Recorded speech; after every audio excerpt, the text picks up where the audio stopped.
Hello, I'm Jack McGehee. I've been appointed by Judge Braden to protect the interests of the individuals in our lawsuit.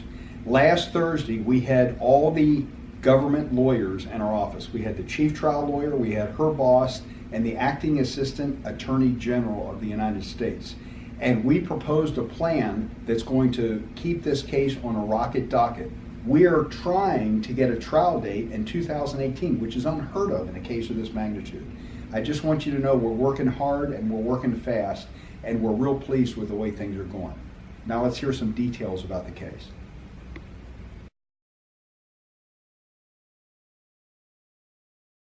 This is a brief introduction of the case involving the Addicks and Barker Reservoir stormwater release damages for those homes, properties, and businesses who were affected as a result.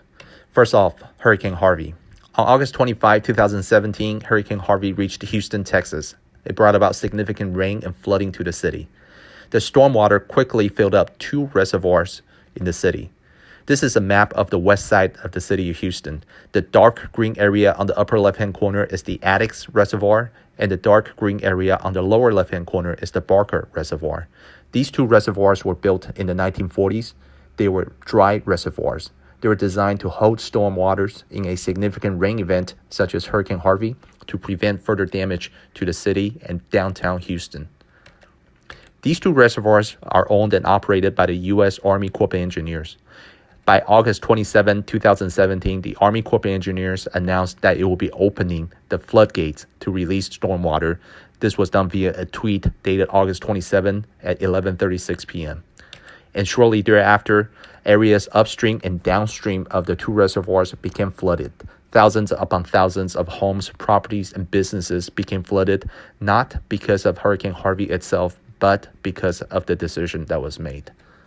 And this flooding continued for approximately 2 weeks until by approximately September 9, 2017, when the Army Corps of Engineers announced that it would be slowing down the water release.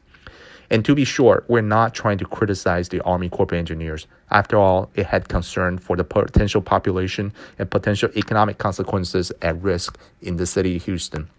We understand this was not an easy decision to make, and this was a tough choice. That said, on the other hand, we also need to keep in mind that thousands upon thousands of homes, properties, and businesses were flooded as a result of that decision. These are people's homes, these are people's memories, these are people's lives that were ruined and destroyed as a result. These were people who were not flooded by Hurricane Harvey itself, but they were flooded because of a decision made by the federal government. So what can we do about that? The laws of the United States of America provides an answer to what we're seeking for. The Constitution provides, the Fifth Amendment provides protection for private property. It specifically says that private property shall not be taken for public use by the federal government without the paying of just compensation. This is known as the Takings Clause. And the United States Supreme Court explained what this means.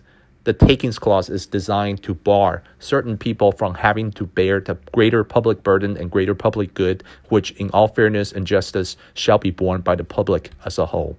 And the Supreme Court announced in a decision in 2012 that a government-induced flooding can indeed constitute a taking of the property, which may be compensable. And based on that, we believe that homes, properties, and business owners who are affected as a result of the stormwater release may be entitled to compensation.